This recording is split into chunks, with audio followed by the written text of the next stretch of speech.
kahit ordinaryong addict lang ang makasaksak sa akin dyan sa labas, ha? Kahit na ordinaryong lasenggo lang ang makadali sa akin dyan sa labas, may dadamputin. Ito ang unang-unang paghihinalaan na dadamputin at damay ka pa di. Kasi ikaw ang may demanda sa akin at tao mo to. Kasapakat ka rito, yun ang lalabas.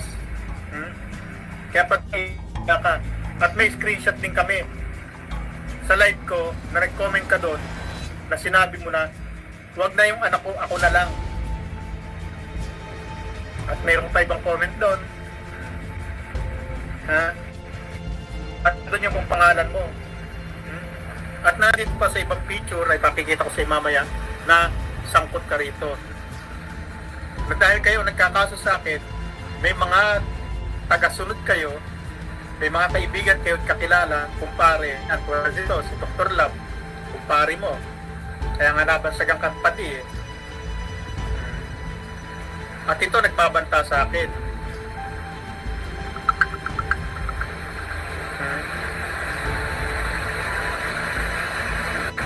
At masasangkot kayo lahat dito. Simula sa araw na to, hanggang sa dumating ang supuin ako at makarating sa dahil, dahil siyempre nakapangalan sa supuin na kayo. Tatay Pedring, walang-wala na ba? Napag-ahalata ka na takot ka na? Tama yung sinasabi nila na nag-hallucinate ka na.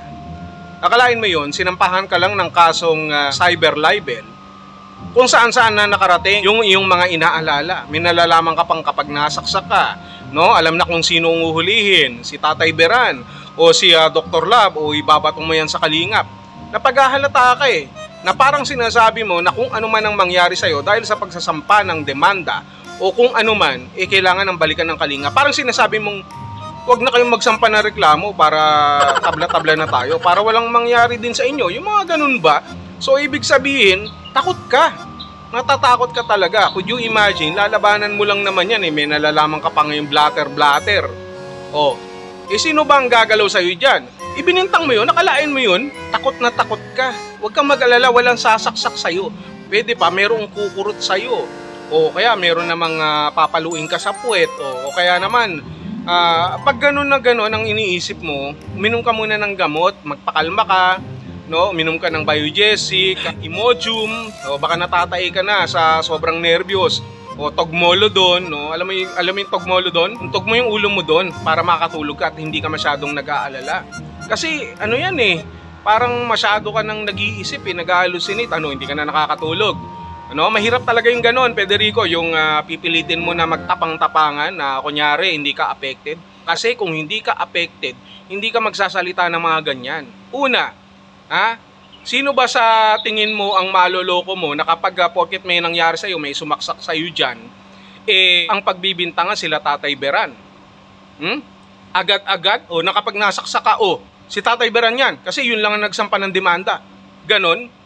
Alam mo, isa pa yan sa madadagdag sa kaso mo yung katangahan mo Bakit? Ginagawa mong tanga yung mga pulisya, yung mga investigador. Na kapag ganon, porket nagpa-blatter ka, nag-report ka, yung nagdemanda agad sa'yo may kasalanan. Bakit? Sa tingin mo gagawin yun ng mga taong nagdemanda sa inyo? Ganon ka si Raulo? Ganon na hindi nag-iisip na kagaya mo? Ayan ang sinasabi ko sa'yo, Federico. Ang hirap sa'yo, sa pagpapanggap mo na matalino ka, na marami kang alam, hindi mo na alam na wala kang alam. Akalain mo yun? Hindi mo alam na wala kang alam? Sa tingin mo ba yung nagdemanda sa'yo, gagawin sa'yo yun? Na ipapasaksa ka pa o ipapatrabaho ka pa o kung merong mga kasabwat o mga tauhan, bataan, sasaksaking ka? Sa tingin mo, ganun katanga yung mga pulis, yung mga investigador? Hindi ko alam kung sino yung mga advisor mo dyan, hindi nagtuturo sa'yo ng tama. Sa totoo lang. Dapat ako kinuha mong advisor Kasi ako may malasakit ako sa'yo, tuturuan kita ng tama. Yung iba, para i-ujuk lang sa'yo. Ano ngayon ang nangyari sa'yo? Ayan, napapraning ka na.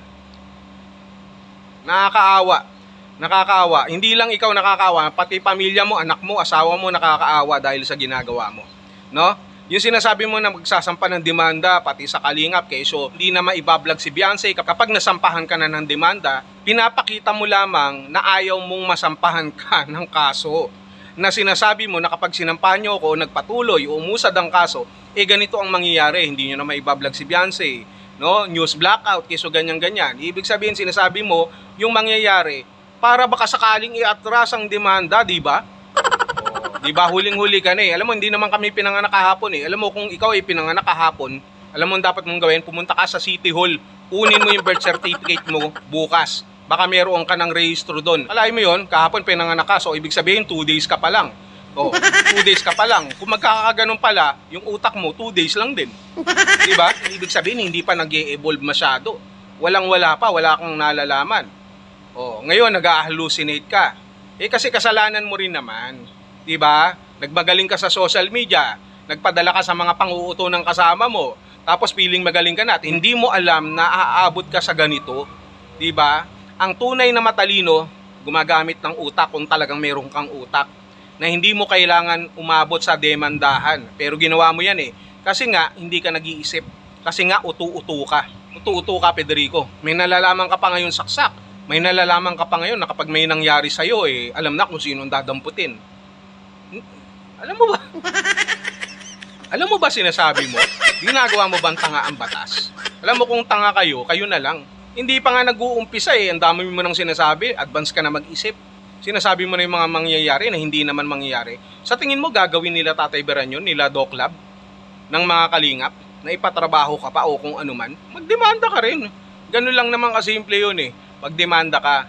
At malalaman natin kung tatayo yung mga demanda mo dahil sinasabi mo hindi tatayo yung demanda, no? Walang bearing, no? Walang halaga. Ngayon malalaman natin kung sino ang tatayo. Kung tatayo ang kaso mo na isasampa mo sa kalingap o ikaw ang tatayo sa madaling araw para umihi sapagkat hindi ka na mapakali, malamang lagi kang maiihi ngayon mas doble pa dahil sa kakaharapin mo. Magtapang-tapangan ka pa. Yung nakikita ko sa iyo, Tatay Pedring, hindi ka tapangan. Survival mode ang ginagawa mo, nag-hallucinate ka na. Kasi nga, affected ka na masyado. Kahit anong mangyari dyan, alam namin na apektado ka na. Masyado ka ng defensive, masyado ka nag-aalala sa buhay mo, kung ano, bakit sino ka ba para gawa ng masama na kayso ganito, kayso ganyan? Pinag-usapan lang natin dito, cyber libel. Huwag kang masyadong advance na paghahalata ka, Tatay Pedring. Na paghahalata ka na, ninenervyos ka na. Matulog ka na kasi, live ka pa ng live Huwag kang mag-alala, hindi ko iisipin na takot ka. Matulog ka lang para kumalma ka, ha? Walang mangyayari sa'yo. Cyber libel lamang yan. Hindi ganun kakitid mag-isip ang kalingap. Sila Tatay Beran. Binibigyan lamang nila ng katarungan yung ginawa mo sa kanilang pamilya.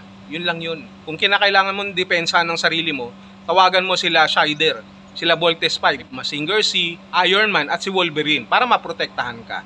Kaya wag ka nang nervyos na. Matulog ka na maaga, ha?